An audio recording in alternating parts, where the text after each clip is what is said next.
सुबह सुबह सास अपने भाई को फोन लगाती है। हेलो, अरे किधर है तू? बहन की कोई खबर नहीं लेगा? यहाँ मेरी सारी सत्ता लूट रही है धीरे धीरे करके। अरे क्या हुआ दीदी, सुबह सुबह ये रुदाली क्यों शुरू कर दी? ऐसा क्या पहाड़ा टूटा है? अरे तेरे धर्मराज ससुर ने तिजोरी की चाबी बहू को दे दी है। पैसों का हिसाब भी उसी के पास रहता है। सिर्फ तिजोरी की ही नहीं, बेटे की चाबी भी उसी के पास है। अब उसी की बात सुनता है। अरे जल्दी से आ जाना, वरना तेरी बहन कंगाल हो जाएगी भाई। अरे बहन श्री, रहो टेंशन फ्री। आ रहा हूँ मैं, तेरी बहू का पासा पलटने। अगले ही दिन मामा घर में आ टपकते हैं। अरे मामा जी, पाए लागू। बहू, पाँव छूके पैरों के नीचे की जमीन खींचना तो कोई तुमसे सीखे। हाँ, क्या मतलब मामा जी? अरे तुमने अपनी सास के पाँव छुए और पूरे घर की सत्ता हड़प ली। साले हैं? साले साहब कब आया आप? आ तो 40 साल पहले गया था। तुम्हारा दिमाग कुछ ज्यादा ही चलता है और जुबान भी। खैर, तुम्हारी बहन पे गए हो ना इसीलिए। जीजा जी, आप काफी मजाकिया हो गए। वैसे बहू ने घर की सत्ता हड़पी नहीं है, उसको दी गई है। वो गुणी है, समझदार है और उत्साही भी है। एक किताब भी लिख दीजिए ना अपनी बहू की तारीफ में जीजा जी। तभी सास वहाँ आ जाती है।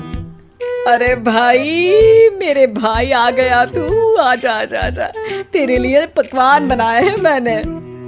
हाँ हाँ साले साहब, खाइए। आपके घर में तो मिलते नहीं होंगे पकवान। क्या मतलब? मतलब आपके घर में आपकी बहन थोड़ी ना रहती है, उनके हाथ के पकवान थोड़ी ना मिलते होंगे, यही कह रहे थे ना ससुर जी? हाँ बहू, यही कह रहा था मैं। सास अपने भाई को अंदर ले जाती है और कहती है, ये हलवा खा के कुछ जलवा दिखा दे भाई। लूडो? अरे हाँ हाँ, लूडो भी खेल लेना। पहले बहू के हाथ से सत्ता लेने की कोई तरकीब ढूंढो। लूडो खेलेंगे, जो जीतेगा सत्ता उसकी। अरे पर मुझे तो खेलना ही नहीं आता। तू बस चाल चलना, पासे तो मैं फेंकूंगा और मेरे हाथ से फेंका गया पासा मेरी मर्जी के खिलाफ नहीं आता। अरे लेकिन तेरे जीजाजी रहेंगे तो ये काम कैसे होगा? हर रविवार जीजाजी शाम को अपने दोस्तों के साथ बैठने जाते हैं। वहाँ उनकी महफिल जमेगी और यहाँ बहू के महफिल उजड़ जाएगी। अरे एक नंबर का कमीना है तू। जैसी दुनिया वैसे हम बहना। रविवार की रात सास, बहू, बेटा और सास का भाई एक साथ बैठे हुए होते हैं। अरे थोड़ा मनोरंजन हो जाए तो मजा आ जाए। हाँ हाँ, लूडो खेलते हैं। अरे वाह, बहुत अच्छा आइडिया है। हाँ हाँ, हम 4 लोग हैं, आराम से खेल सकते हैं। लूडो एक ऐसा खेल है जो खेलने से ज्यादा देखने में मजा आता है। तो भांजे तुम और हम बस देखेंगे। यानी सास और बहू में होगा मुकाबला। आ जाओ, देखते हैं किसमें कितना है दम। खेल होता है शुरू। पहली बाजी बहू जीत जाती है। क्यों सासू माँ, कैसी रही? अरे एक ही खेल जीती है, इतना घमंड ना कर। खेली तो तुम बहुत अच्छा हो बहू, लेकिन ऐसे फीके फीके खेलने में मजा नहीं आ रहा। कुछ दांव पे ना लगे तो क्या मतलब?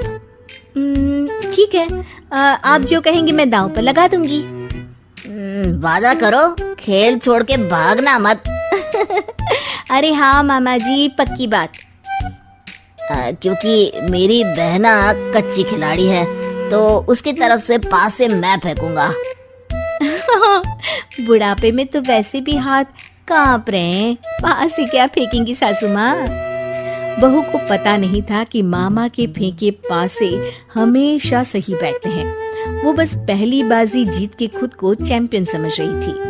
अगर मैं हार गई तो बहू को अपने पुराने गहने दे दूंगी, और अगर बहू हार गई तो तिजोरी की चाबी और घर के पैसों के हिसाब की जिम्मेदारी वापस मेरे हाथ में दे देगी। हाँ हाँ, मंजूर है मुझे। अरे रुको तो, थोड़ा सोच समझ के। अरे सोच लिया और समझ भी लिया। दूसरी बाजी शुरू होती है। मामा के फेंके एक भी पासे उनकी मर्जी के खिलाफ नहीं जाते। बहू को पसीना आ जाता है, पर सास को टक्कर नहीं दे पाती। आखिरी गोटी के घर में जाने के लिए सास को 1 नंबर चाहिए, जबकि बहू एक बार भी घर में नहीं पहुंची है। अरे क्यों बहू, अब कैसी रही? ये गोटी अंदर जाएगी और तिजोरी की चाबी बाहर आएगी। मैंने बोला था तुमसे कि मामा से पंगा मत लो। मुझे क्या पता था कि ये मामा नहीं, मामा शकुनी है। मामा पासा फेंकता है और सास जीत जाती है, और घर की सत्ता वापस सास के हाथ में आ जाती है। बहू रोने लगती है। इतने में ही वहाँ ससुर जी आ जाते हैं। अरे रो क्यों रही हो बहू? क्योंकि मामा ने मुझे मामू बना दिया।